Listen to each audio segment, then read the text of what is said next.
हरियाणा की राजनीति में वक्त वक्त पर यह सवाल पूछा जाता रहता है कि क्या कभी चौटाला परिवार एक होगा, क्या कभी जेजेपी और इनेलो एक होंगी, क्या कभी रणजीत चौटाला, जेजेपी और इनेलो एक साथ नजर आएंगे, एक साथ हरियाणा की राजनीति करेंगे।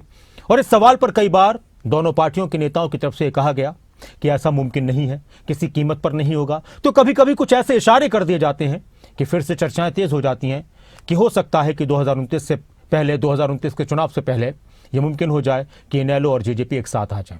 अब एक और बयान इस वक्त आया है और इसके बाद से फिर इस तरह के कयास शुरू हो चुके हैं, इस तरह के इशारे मिल रहे हैं। करनाल में इनेलो के साथ आने पर इनेलो और जेजेपी का साथ होने पर जेजेपी के राष्ट्रीय अध्यक्ष अजय चौटाला ने एक बड़ा बयान दिया और उन्होंने कहा कि अगर रणजीत चौटाला पहल करेंगे तो हम उनके साथ हैं। एक बड़ी खबर, अगर रणजीत चौटाला पहल करेंगे तो हम उनके साथ हैं।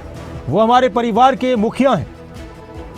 ओपी चौटाला साहब के बाद अब रणजीत चौटाला परिवार के मुखिया हैं। डॉक्टर अजय चौटाला का बयान।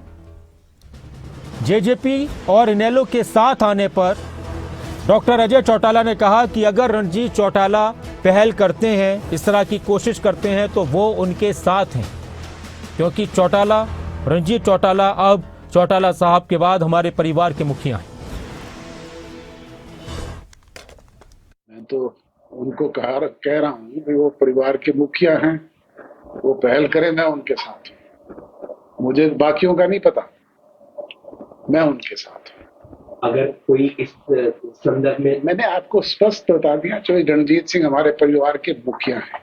चौटाला साहब जब तक थे वो मुखिया थे, उनके जाने के बाद अब रणजीत सिंह मुखिया है। वो पहल करें, मैं उनके साथ खड़ा हूँ।